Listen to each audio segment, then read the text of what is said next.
ဓပရိယတ္တိကျောင်းတိုက်တွင်ကျင်းပတဲ့အလူတော်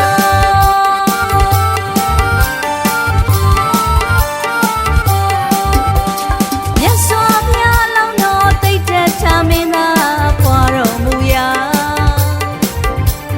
အင်းချင်းပင်များပေါင်းရောက်ရာလုံမဏီပြည်နယ်ဘူတော်မြို့အပြည်ပြည်ဆိုင်ရာဗုဒ္ဓပရိယတ္တိကျောင်းတိုက်တွင်ကျင်းပသည့်အလူတော်